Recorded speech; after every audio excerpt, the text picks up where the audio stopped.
Shalom, everybody. I'm Bill Cloud, and it's my privilege to be able to share with you this week my thoughts, some commentary on the Torah portion called TETZAVEH.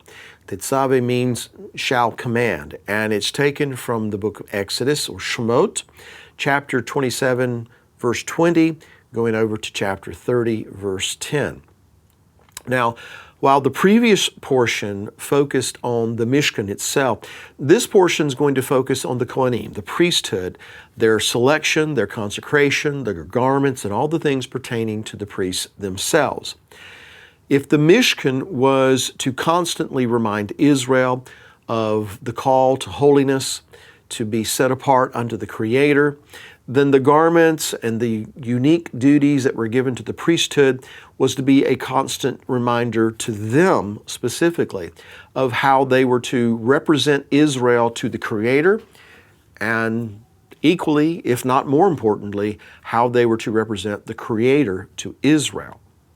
Now, these things that we're looking at, we don't want to just look at them as ancient history, but we want to look at them as patterns, and we want to glean principles and concepts from them that apply to us today. And so, if we look at the priesthood and all the duties and the consecration and the garments and these things as illustrations, demonstrations, things that are going to be embedded with concepts, then as believers, we need to be reminded of our calling. Paul said in 1 Corinthians that we are temples of the Holy Spirit.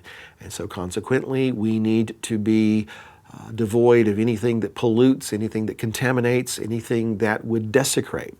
We are called a royal priesthood. In fact, in 1 Peter chapter 2, verse 9 and 10, Peter says this, "But you are a chosen generation, a royal priesthood, a holy nation, His own special people, that you may proclaim the praises of Him who called you out of darkness into His marvelous light, who once were not a people, but are now the people of God, who had not obtained mercy, but now have obtained mercy." And by the way, Peter is not saying these things or pulling these things out of thin air and writing this. He is quoting Scripture when he says that we're a chosen generation, a royal priesthood, a holy nation. This is what God told Israel as they were at the foot of Mount Sinai in Exodus 19, that we were once not a people, but now we're called the people of God. We had not obtained mercy, but now we have. That's taken from Hosea chapter 1. So he's taking these biblical concepts and saying to the body of Messiah, this is who you are. This is what you're supposed to be. And as such, like the priests of old, we are to keep our garments clean. Let me read something from the book of Revelation to kind of underscore that point. Chapter 16, verse 15. "Behold, I am coming as a thief. Blessed is he who watches and keeps his garments, lest he walk naked and they see his shame." So he's probably speaking metaphorically about the garments. And so we are to glean from that our lifestyle, how we conduct ourselves, it should be as holy garments. We should keep those garments clean, pure, and white, and not let them become soiled and contaminated and polluted, because he's coming as a thief, he says.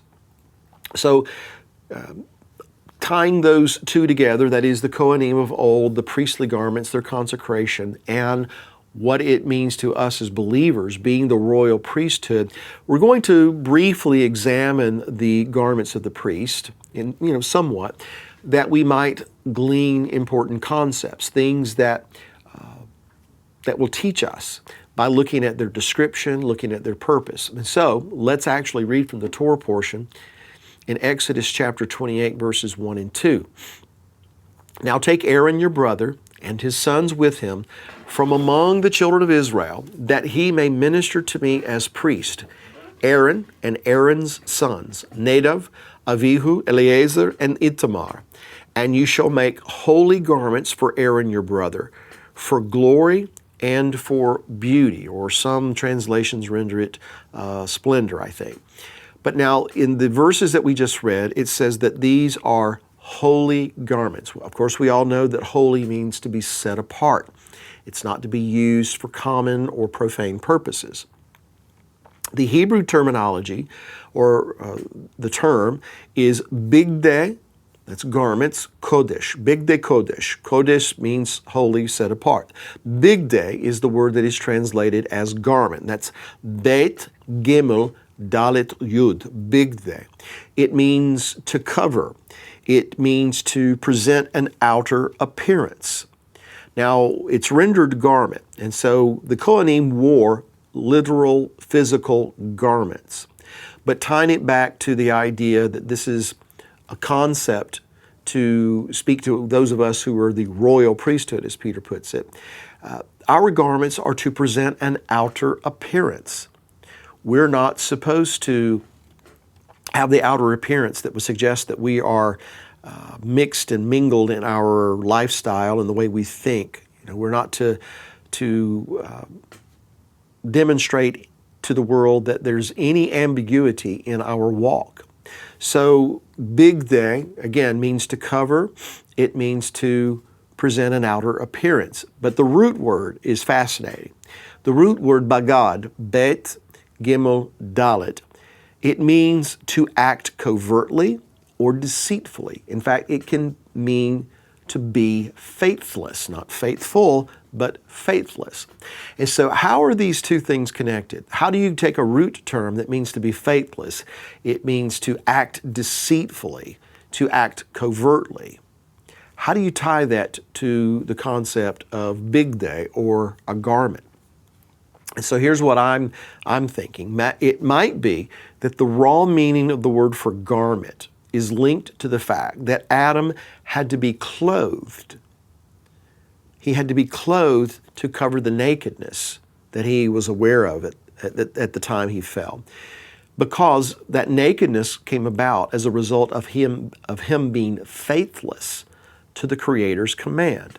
So what I'm saying is clothing, garments, even the priestly garments, in some way is to remind us the reason we have to wear these garments is because Adam was faithless. And since he was faithless, he realized he was naked. That nakedness had to be covered. Remember, we just read in Revelation, the Messiah said, "Blessed is he who watches and keeps his garments," keeps them, guards them, lest he walk naked and people see his shame. So the connection, as far as I'm concerned, goes back to Adam. Adam was the one who was faithless. He was the one that acted covertly, so to speak. He realized he's naked. Now he's got to be clothed. And so from the idea of being faithless, we get the term that means garments. Now, we also see from the Torah portion that these priestly garments were for splendor and for glory. Now, if garments are to be connected to Adam's fall, does the glory or splendor allude to the kind of garments he had before he fell? And I say the word garments kind of tongue-in-cheek because they didn't realize they were naked before the fall. But there's a lot of people that they believe, and I'm kind of leaning this direction myself, that believe that they were clothed in splendor. They were clothed in glory. They were clothed in righteousness, if you will. Sin was not in them at that point. They were made in the image and likeness of God. And so they were clothed in splendor and glory. It's after the faithlessness that they realize that they're naked. So it's just a thought, but it's an interesting thought, that the priests are to be clothed in splendor and glory.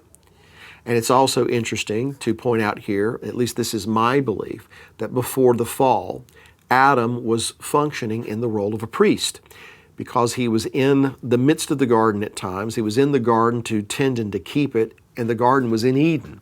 Eden would correspond to the court, the garden, the holy place, the midst of the garden, the most holy place. And Adam is placed there to tend it, to work it, avad.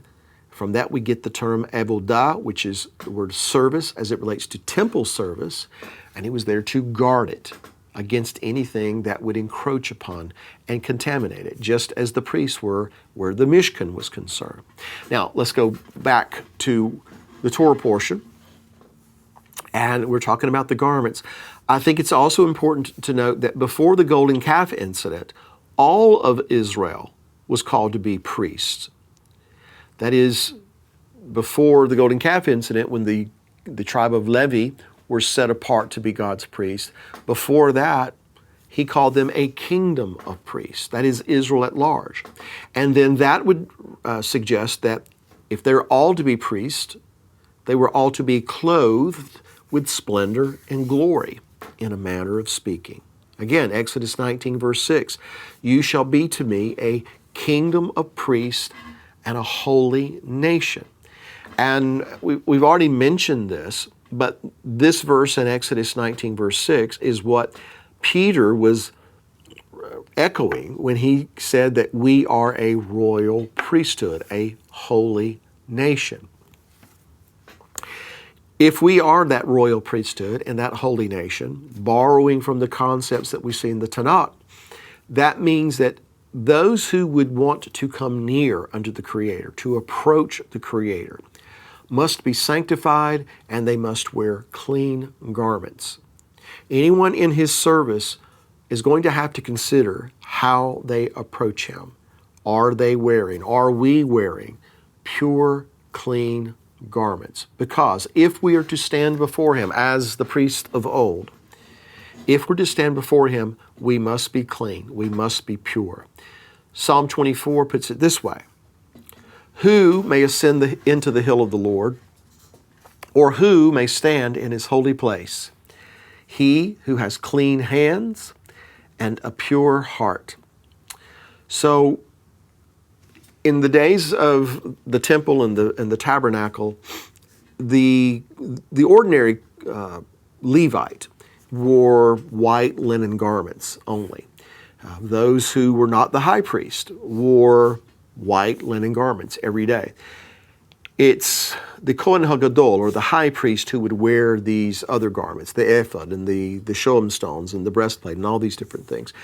And yet on Yom Kippur, even the Kohen HaGadol, or the high priest, wore these same linen garments. Pure, white, no adornments, nothing that would draw attention to themselves, just clean white garments. Now think about it in this way. On Yom Kippur, the high priest puts off all of those adornments, all the gold and all the precious stones, and wears just a plain linen garment. Why? Because he's about to draw near the Creator. He's about to draw near unto God. And God says, no flesh is going to glory in my presence. And so it was an act of humility on one hand, but is also suggesting to us and teaching us that those who would want to draw near to God, because He is holy, they're going to have on clean garments. Which then brings us to this thought. And I'm thinking, first of all, in literal terms, a priest is working in the temple or the tabernacle. The Levite is working in the service of the temple, and they're having to take wood and put it in the altar. They're having to take animals and sacrifices and incense and all the different things, just keeping the place cleaned up and making sure that everything's running the way it's supposed to be running. Those garments are going to get dirty. They're going to get a little tainted. They're going to be get dingy from time to time, if that continued on indefinitely. And so spiritually speaking, I would recommend that in our service, unfortunately, we allow our garments to get dirty. We allow them to become polluted. And so there comes a time when we have to kind of refocus and reaffirm that we do want to draw near to the Creator. And so there comes time to kind of, change our garments, to put away the old dirty garments and change our garments into something that is new and clean and pure and white. In Genesis chapter 35, when Jacob was coming back into the land, he'd been in Syria for all this time, and he's coming back into the land. He's going to go back to Bethel and just kind of reaffirm this covenant that God and he have come together in. He told his household at that time to put away their idols and to change their garments. Why? because earlier, 2 decades earlier, he was in that place and he said, surely the Lord is in this place, and I did not know it. And he named it Bethel, or the house of God. And so he is saying, we're going to God's house, we're going to draw near unto God, and so put away all those things that offend him, get off your filthy garments, and put on clean garments, because we're going to approach God. When Joseph was called out of prison, which is kind of a dirty, dreary place, he changed his garments before he appeared before Pharaoh in Genesis chapter 41. And something that really is important to me, it's very personal to me, in Zechariah chapter 3, Joshua the high priest is told to change his garments, and they put a new turban upon his head, but he had to change these garments in order to minister. So what we see here is this idea that, unfortunately, we do get our garments dirty. They do become soiled and polluted. And if we want to approach God and draw near to Him, we're going to have to change our garments, because He's not going to tolerate the filthy, unclean garment. And Yeshua's statement to Laodicea kind of underscores this. In Revelation chapter 3, verse 17 and 18, he says this, because you say, I am rich, have become wealthy, and have need of nothing, and you do not know that you are wretched, miserable, poor, blind, and naked. I counsel you to buy from me gold refined in the fire, that you may be rich, and white garments, that you may be clothed, that the shame of your nakedness may not be revealed. So there again, we see the application. For what is in the Tanakh, we see the application to you and to I. That he's speaking to this congregation who, by the way, Laodicea means the people decide. And I've often thought that what that was inferring is that the Laodicean congregation, they decide what of God's commandments they want to keep and which ones they're not really interested in keeping.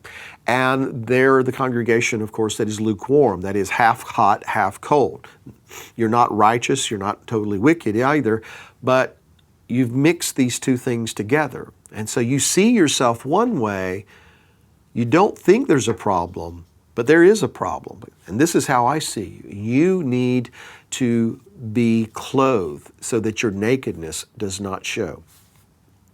So again, it's just to see the application here, how as believers in the Messiah, if we're going to approach Him, if we're going to draw near unto God, because we're this royal priesthood, we have to put on clean garments. Now, that is interesting in light of the fact that the garment of the priests are going to be spotted with the blood that was used to sanctify them, to sanctify their garments, to sanctify all the furnishings of the tabernacle. That's found in Exodus chapter 29, verse 21. So, clean garments, and yet garments that are going to be spotted with the blood, and it's the blood that sanctifies them.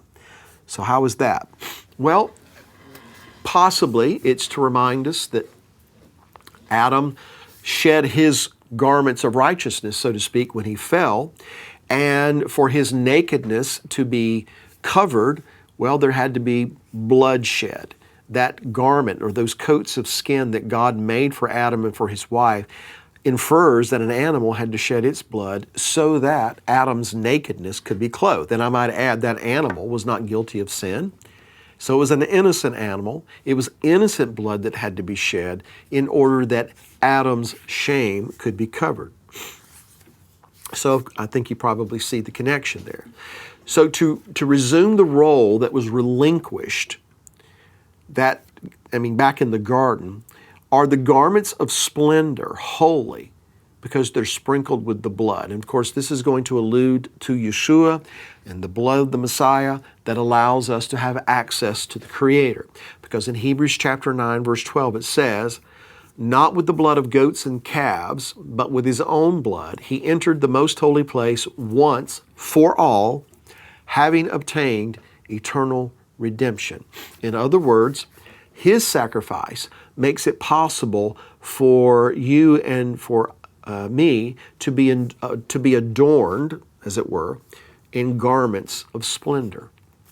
Revelation chapter 7, verse 9, and after these things I looked, and behold, a great multitude, which no one could number, of all nations, tribes, peoples, and tongues, standing before the throne, standing before God, that is, drawing near unto him, and before the Lamb, clothed with white robes, and with palm branches in their hands. Coming down to verse 13, then one of the elders answered, saying to me, who are these arrayed in white robes, and where did they come from? And I said to him, Sir, you know. And so he said to me, these are the ones who come out of the great tribulation, and washed their robes, and made them white in the blood of the Lamb. And so those garments that were to be pure and holy, garments of splendor, that were to be clean, had been spotted with blood. And so the way we would think, it would seem that, well, they're not really clean. But what we see as far as an application here is these people that stand before God and before the Lamb, they have washed their robes and they have made them white with the blood of the Lamb. And so the blood of the Lamb makes them white. How do I rid myself of the dirty garments and put on clean garments? Well, it's about the blood of the Lamb. It's about the blood that covers the sin, and how the Messiah died on my behalf to cover my past transgressions, to cover my future transgressions. Not that I should use that as license to go out and to offend God, but just to say that our robes are made white, not by our own efforts, but by the blood of the Lamb. And his sacrifice is also intended to purchase a chaste bride. And it says this about the bride in Revelation 19, verse 7 and 8. Let us be glad and rejoice and give him glory, for the marriage of the Lamb has come, and his wife has made herself ready. And to her it was granted to be arrayed in fine linen, clean and bright, for the fine linen is the righteous acts of the saints. And so what we have here is, I believe anyway, the white garments are made white by the blood of the Lamb. That is, we come into the relationship with God, that now we can approach God. But as priests, as a holy nation, we have certain responsibilities. The righteous acts of the saints, if you will. There are things that we're supposed to do. Well, let me put it to you this way.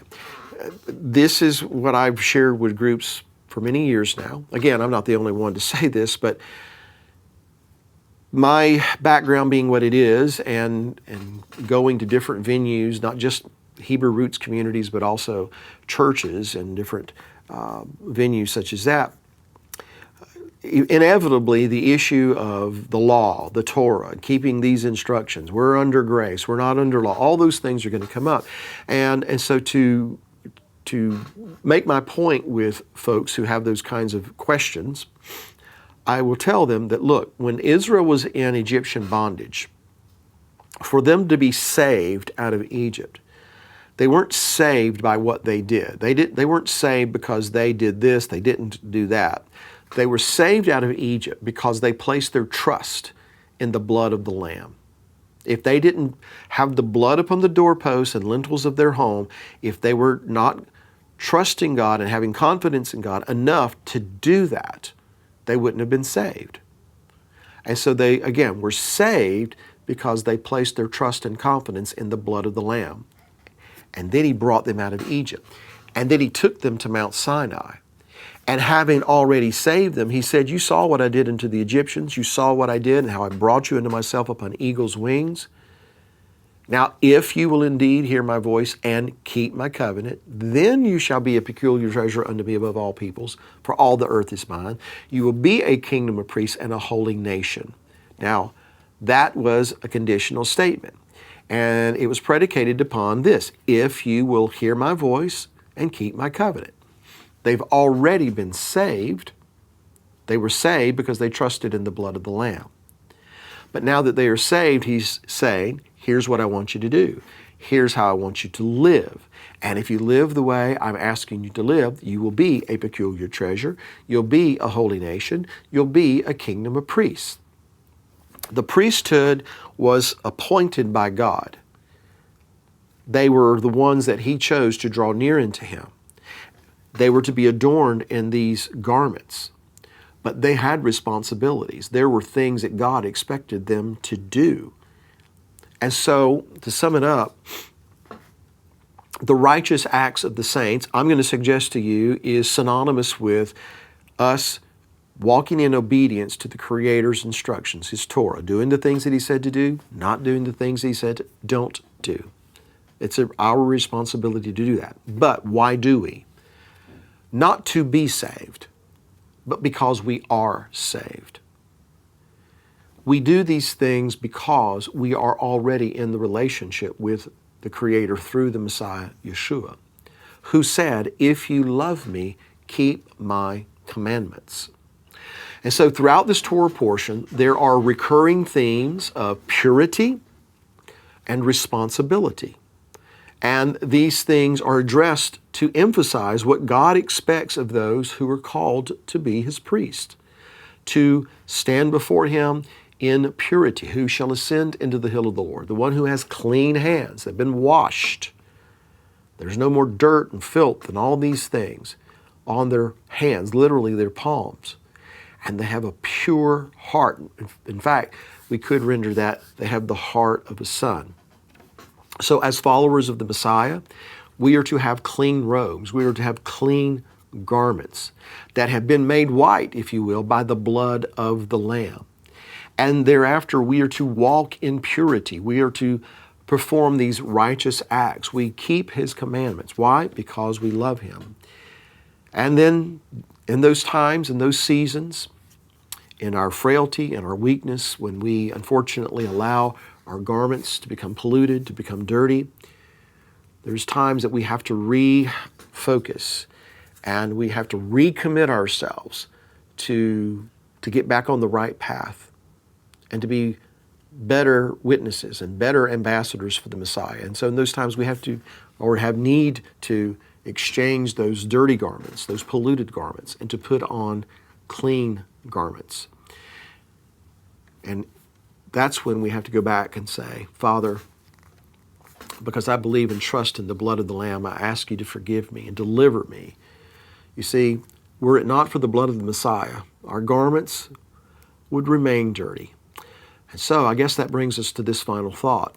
We should all be thankful for His blood, because if were it not for His blood, we would not be able to be regarded as a royal priesthood, a holy nation, and we would not be able to stand before the Creator. And with that, I say thanks for joining me. Shalom.